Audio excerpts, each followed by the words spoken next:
राजपुर नाम का एक छोटा सा कस्बा था।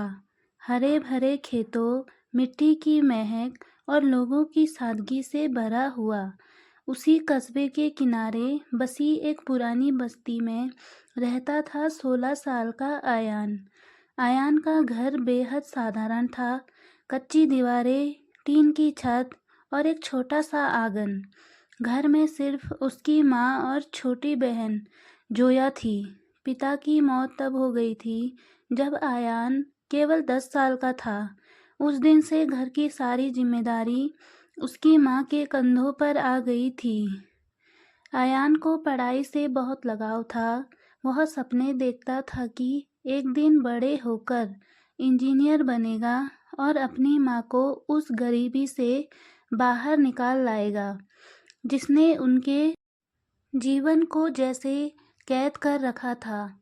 लेकिन उसके सपनों और हकीकत के बीच एक बड़ी दीवार थी, पैसों की कमी। हर सुबह वह अपने फटे पुराने बैग को कंधे पर डालकर स्कूल जाता, लेकिन दिमाग में हमेशा एक सवाल घूमता रहता, क्या मैं आगे पढ़ भी पाऊंगा? क्या मेरी किस्मत में बस यही संघर्ष लिखा है? कई बार वह हिम्मत हार जाता, मगर उसकी माँ हमेशा कहती, बेटा, अंधेरा चाहे जितना घना हो, एक छोटी सी रोशनी भी उसे चीर देती है। बस तुम कोशिश करते रहो। एक दिन स्कूल से लौटते हुए आयान की नज़र सड़क किनारे बैठे एक बूढ़े आदमी पर पड़ी। उसके सामने रंग बिरंगी पतंगे रखी थी, लेकिन उसके हाथ काँप रहे थे और शायद इसी वजह से लोग उसकी पतंगे खरीदना नहीं चाहते थे। आयान ने तुरंत आगे बढ़कर मदद की और पतंगों को ठीक से सजाकर रखने लगा। बूढ़े ने मुस्कुराते हुए कहा, बेटा, तुम्हारे हाथों में कमाल है। पतंगे जैसे खुद ब खुद संवर गई। आयान रोज स्कूल के बाद उस बूढ़े की मदद करने लगा। बूढ़ा, जिसका नाम रहीम चाचा था, धीरे धीरे उससे बहुत घुल मिल गया। एक दिन चाचा ने पूछा, आयान, तुम इतने मन से काम करते हो, कुछ करना चाहते हो जिंदगी में? आयान ने सिर झुकाकर कहा, हाँ चाचा, मैं पढ़ना चाहता हूँ, बहुत आगे तक, लेकिन हालात मेरा साथ नहीं देते। रहीम चाचा ने लंबे समय तक उसकी आंखों में झांककर कहा, हालात कभी किसी का साथ नहीं देते। इंसान ही है जो हालात को बदलना सीखता है। तू बस रुक मत। यह बात आयान के दिल में घर गई।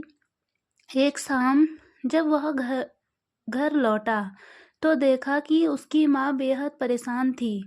घर का किराया 2 महीने से बाकी था और मकान मालिक ने धमकी दी थी कि अगर जल्दी किराया नहीं दिया गया तो उन्हें घर खाली करना होगा। आयान की आंखों में आंसू आ गए। वह अपनी माँ और छोटी बहन को सड़क पर नहीं देख सकता था। उसी रात उसने महसूस किया कि अब सिर्फ सपने देखना काफ़ी नहीं है, कुछ करने का समय आ गया है। अगली सुबह वह रहीम चाचा के पास पहुंचा। चाचा, क्या मैं पतंग बनाना सीख सकता हूँ? मैं आपकी तरह इन्हें बेचकर कुछ पैसे कमाना चाहता हूँ। रहीम चाचा ने गर्व से कहा, क्यों नहीं बेटा, मेरा ज्ञान अगर किसी के काम आ जाए तो इससे बड़ी खुशी मुझे क्या होगी। उस दिन से आयान ने पतंग बनाना सीखना शुरू किया। स्कूल के बाद वह चाचा के साथ बैठता, रंग मिलाता, बांस काटता, कागज चिपकाता और डिजाइन बनाता। धीरे धीरे उसकी बनाई पतंगे बाजार में मशहूर होने लगी।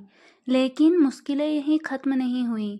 त्योहार से ठीक पहले जब पतंगों की मांग सबसे ज़्यादा होती है, उसी समय रहीम चाचा बीमार पड़ गए। अस्पताल ले जाने के बाद डॉक्टर ने कहा, इनकी हालत गंभीर है, तुरंत इलाज शुरू करना होगा। इलाज महंगा था। आयान के पास इतने पैसे कहाँ से आते? वह सड़क पर बैठकर रोने लगा। तभी उसने खुद को दीवार पर टिकी पतंगों की तरफ देखा, जैसे वे उसे पुकार रही हो। उसे एहसास हुआ कि अब सब कुछ उसकी जिम्मेदारी है। मेहनत और संघर्ष का सफ़र। आयान ने अगले 20 दिन लगातार मेहनत की। सुबह स्कूल, दोपहर बाद पतंगे बनाना, शाम को उन्हें बेचना यह दिनचर्या बन गई। उसने एक भी पतंग खराब नहीं बनने दी। उसके नाम की पतंगें दूर दूर तक मशहूर होने लगी। आयान की उड़ान, लोग कहते, इस लड़के के हाथों में जादू है। पतंग खुद आसमान की तरफ भागती है। उसकी कमाई बढ़ने लगी। उसने सबसे पहले रहीम चाचा के इलाज के पैसे दिए, फिर घर का किराया चुकाया। माँ की आंखों में पहली बार कई महीनों बाद सुकून मिला।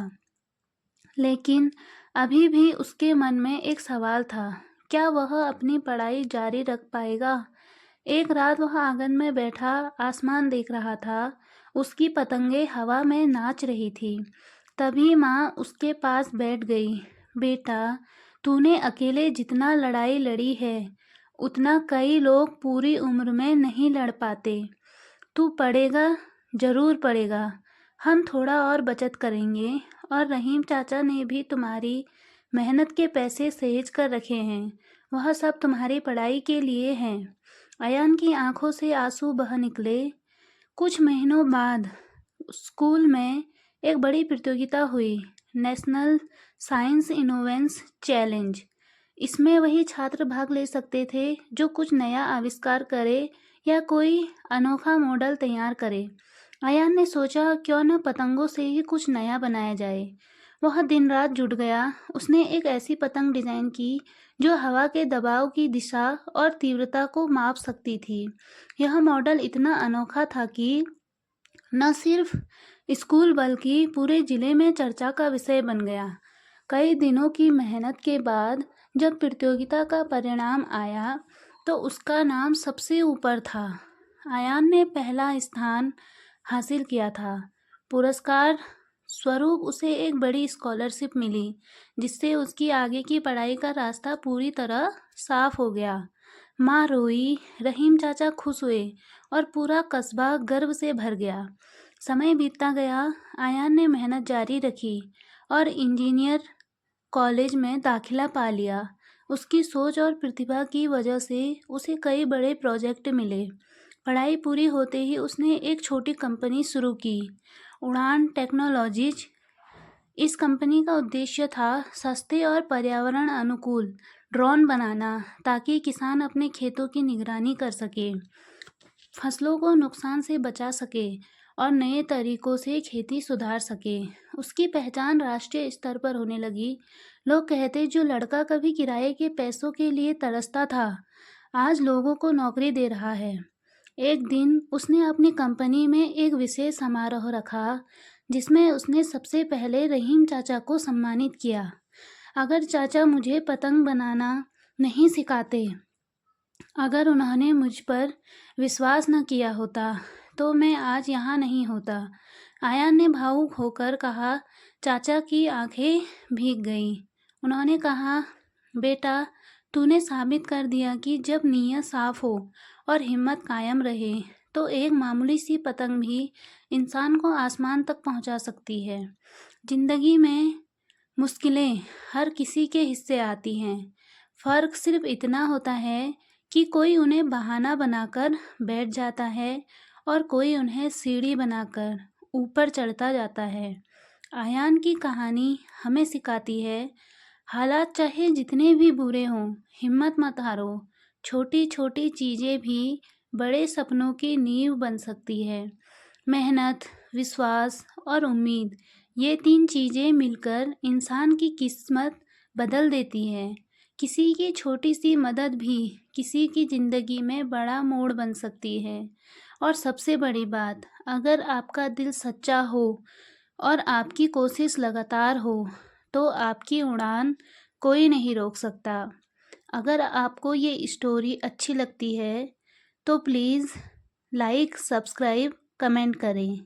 Thank you so much.